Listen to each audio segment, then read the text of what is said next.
मेरे प्यारे साथियों, नमस्कार।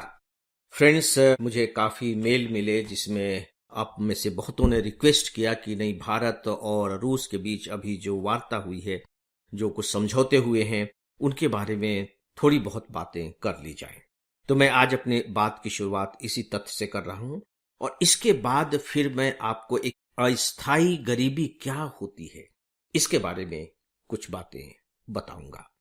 राइट। हमारे प्रधानमंत्री जी रशिया गए थे और ये दोनों देशों के बीच का 22वां शिखर सम्मेलन था। 21वां शिखर सम्मेलन इससे पहले दिल्ली में हुआ था 3 साल पहले, और उसमें रशिया के राष्ट्रपति पुतिन भारत आए थे। ये दोनों देशों के बीच का ही शिखर सम्मेलन है जिसमें दोनों देश आपसी हितों के बारे में बातचीत करते हैं। देखिए, सीधी सी बात है, शिखर सम्मेलन है तो राष्ट्रपति जी के साथ हमारे प्रधानमंत्री जी बात कर रहे हैं, यानी कि हेड ऑफ द गवर्नमेंट, दोनों हेड ऑफ द गवर्नमेंट मिल रहे हैं और बातचीत कर रहे हैं। इस बातचीत में जो सबसे महत्वपूर्ण तथ्य निकल करके आए हैं वे मैं आपके सामने क्रमशः रख रहा हूं, क्योंकि इसकी जो समीक्षा हो सकती है वह मैं अपने इससे पहले के लेक्चर में आप लोगों को बता चुका हूं। पहली बात, रूस और यूक्रेन के बीच में जबरदस्त कितने लंबे समय से युद्ध जारी है, संघर्ष नहीं बल्कि कह लीजिए युद्ध जारी है। आपको मालूम है कि भारत लगातार राष्ट्रीय अखंडता का समर्थक रहा है, यानी कि हर राष्ट्र को अपने ढंग से स्वतंत्र रहने का अधिकार है।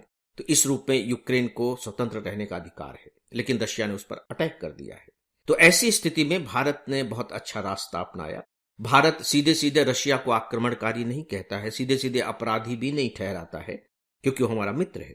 तो ऐसी स्थिति में भारत हमेशा, अभी भी जब हमारे प्रधानमंत्री जी वहां पुतिन साहब से मिले तब भी, और इससे पहले भी अनेक अंतर्राष्ट्रीय मंचों पर भारत कहता रहा है कि नहीं, इसका जो हल हो सकता है आपसी बातचीत के जरिए ही हो सकता है। और आपको ध्यान होगा कि जब हमारे प्रधानमंत्री जी ऑस्ट्रिया गए थे तो वहां उन्होंने एक बहुत ही अच्छा स्टेटमेंट दिया, बहुत ही खूबसूरत बात कही कि भारत ने दुनिया को बुद्ध दिया है, युद्ध नहीं। भारत शुरू से ही शांति का समर्थक रहा है। तो भारत ने पुतिन साहब से यही कहा कि जो हल निकलते हैं वो युद्ध के मैदान से नहीं निकलते हैं, आपसी बातचीत के जरिए ही हल निकाला जाना चाहिए। ये तो बातचीत हो गई। अब देखिए कि इससे हमें मिला क्या। पहली बात, अखबारों में कुछ दिनों से आप लगातार पढ़ रहे होंगे कि हमारे कुछ भारतीयों को रूसी सेना में शामिल कर लिया गया और उस युद्ध में कुछ भारतीय मारे भी गए। गलत सूचनाओं के आधार पर उनको बुलाया गया, उन्हें सरकारी नौकरी में भर्ती कर लिया गया और उन्हें सैनिक बना दिया गया।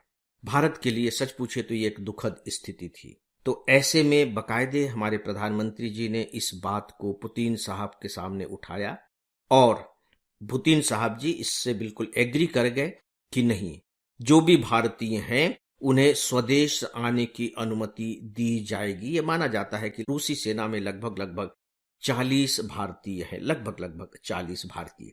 तो ये हमारी बहुत बड़ी सफलता है कि हमारे जो भारतीय सैनिक हैं वो वापस आ सकेंगे। सामान्यतः जब शिखर सम्मेलन होते हैं तो उसमें रणनीतिक साझेदारी की बहुत बात होती है।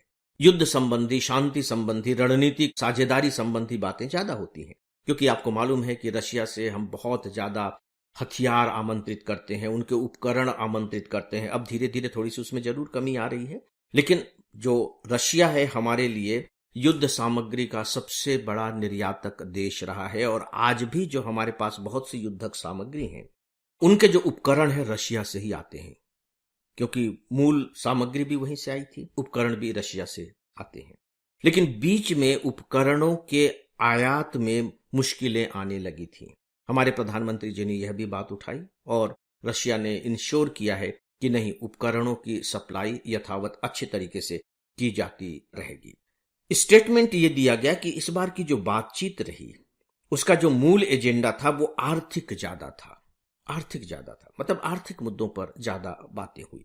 और जो बहुत महत्वपूर्ण पॉइंट है जो आपको नोट करना चाहिए, आपके दिमाग में होना चाहिए, कि दोनों देश इस बात पर सहमत हुए कि सन 2030 तक जो हमारा आपसी व्यापार है वह बढ़कर 100 अरब डॉलर के आसपास हो जाना चाहिए। 100 अरब डॉलर। अभी हम 2024 में हैं, यानी कि 6 साल में यह $65 अरब से बढ़कर लगभग 1.5 गुना, अभी $65 अरब का दोनों देशों के बीच में व्यापार होता है, $100 अरब हो जाना चाहिए। और यह कोई बहुत असंभव आंकड़ा नहीं है, इसे बड़ी आसानी से पाया जा सकता है, क्योंकि दोनों देशों के बीच में अब जो आयात और निर्यात की सामग्रियां हैं उनमें काफी इजाफा हो चुका है। दोस्तों, एक दो जो दूसरी और महत्वपूर्ण उपलब्धियां रही हैं, मैं बहुत इंपॉर्टेंट पॉइंट ही आपके सामने रख रहा हूं। देखिए, रशिया बहुत बड़ा देश है, हम लोगों को रशिया जाने का सौभाग्य मिला है, मॉस्को और पिट्सबर्ग वगैरह हम लोग होकर के आए हैं। बहुत बड़ा देश है ज्योग्राफिकली, और वहां हमारे दूतावास ज्यादा नहीं है। जब हमारे दूतावास कम होंगे तो वहां के लोगों को यहां आने में दिक्कत होगी, यहां के लोगों को भी फिर वहां दूसरी जगह घूमने में दिक्कत होगी, व्यापार में भी दिक्कतें होती हैं, क्योंकि इतना बड़ा देश है, आपको व्यापार करने के लिए दूतावास के माध्यम से संपर्क करना पड़ता है। जबकि अमेरिका में, मुझे जहां तक ध्यान आ रहा है, करीब हमारे 5 दूतावास है। देखिए, जब मैं दूतावास कह रहा हूं तो वो बेसिकली वाणिज्यिक दूतावास होते हैं, वाणिज्य दूतावास होते हैं। मेन तो हमारी जो एम्बेसी होती है वो एक ही होती है, लेकिन सुविधा की दृष्टि से हम अलग अलग जगहों पर भी खोल लेते हैं, और दूसरे देशों ने भी हमारे यहां इस तरह के दूतावास खोल रखे, तो वो कहलाते हैं वाणिज्य दूतावास। तो भारत ने रशिया में 2 नए वाणिज्य दूतावास खोलने की सहमति प्राप्त कर ली है। ये 2 वाणिज्य दूतावास कहां खुलेंगे, आप नाम थोड़ा सा सुन लीजिए। कभी कभी आप जानते हैं कि प्री में इस तरह के प्रश्न आ जाते हैं, लेकिन इसको लेकर के बहुत परेशान होने की बात नहीं है। एक बार आप ध्यान से सुन लेंगे तो आपके दिमाग में वो चीज दर्ज हो जाएगी। एक स्थान है कजान और दूसरा स्थान है एकातेरिनबर्ग। मैं रिपीट कर रहा हूं, कजान और दूसरा है एकातेरिनबर्ग। ठीक है। जो नेक्स्ट है वो ये है कि रूस ने एग्री किया है कि वो भारत को लंबे समय तक कच्चा तेल, कोयला और उर्वरक की आपूर्ति करता रहेगा, यानी कि भारत को इसके लिए बहुत ज्यादा परेशान होने की जरूरत नहीं है। और आप जानते हैं कि ये तीनों ही चीजें हमारे लिए कितनी महत्वपूर्ण है, रॉ पेट्रोलियम, कोयला और उर्वरक। एक और भी बहुत महत्वपूर्ण पॉइंट है जिसकी चर्चा अखबारों में ज्यादा नहीं की गई है दोस्तों, वो है कि हमारे यहां अभी एक जो परमाणु संयंत्र है कुडानकुलम में, परमाणु ऊर्जा तैयार होने का जो संयंत्र है कुडानकुलम, रूस ने कहा है कि वो एक स्थान पर और परमाणु ऊर्जा संयंत्र स्थापित करेगा। एक बहुत बड़ी बात है। एक और उसने एश्योर किया है परमाणु ऊर्जा संयंत्र स्थापित करने के लिए। फिर दूसरी बहुत ही सामान्य सी चीजें हैं, अखबारों में आपने पढ़ी हैं। दोनों ने कहा है कि जो हम आपसी मुद्रा, ऐसा नहीं कि अब हम डॉलर में कारोबार करेंगे, रूबल वगैरह में लगातार करने लगे हैं, तो इसको और बेहतर बनाने के लिए, इसके सेटलमेंट के लिए वो व्यवस्था करेंगे। और जो दूसरे जो समझौते हुए दोस्तों, वो बहुत ही सामान्य किस्म के हैं, जो रूटीन के हैं, और आपने उनके बारे में पढ़ भी लिया होगा। मैं नहीं समझता कि उसकी जरूरत यहां है कि मैं आपको बताऊं। दोस्तों, अब मैं आता हूं इसके नेक्स्ट पॉइंट पर, और वह है अस्थायी गरीबी। मुझे नहीं मालूम कि इसके बारे में आपने सुना है या नहीं सुना है। अस्थायी गरीबी, अभी national council for applied economic research ने एक नया शोध पत्र प्रकाशित किया है, रिसर्च पेपर। उसका टाइटल है रीथिंकिंग सोशल सेफ्टी नेट्स इन अ चेंजिंग सोसाइटी, यानी कि इस परिवर्तनशील समाज के लिए जो एक कल्याणकारी या रक्षात्मक जो नेटवर्क तैयार किया जाना चाहिए, उसको लेकर के। इसमें इन्होंने अस्थायी गरीबी के प्रश्न को बहुत महत्वपूर्ण तरीके से उठाया है, बहुत ही प्रोमिनेंटली उठाया है। सवाल ये उठता है कि अस्थायी गरीबी है क्या। उसने निष्कर्ष निकाला है कि जो पुरानी गरीबी का स्तर है, यानी कि जो हम कैलकुलेट करते हैं जिस तरीके से कि किसे हम गरीब कहें, किसे हम बिलो पॉवर्टी लेन का व्यक्ति माने, उस हिसाब से तो गरीबी कम हुई है, लेकिन जो अस्थायी गरीबी है वो बढ़ी है। तो ये अस्थायी गरीबी क्या है?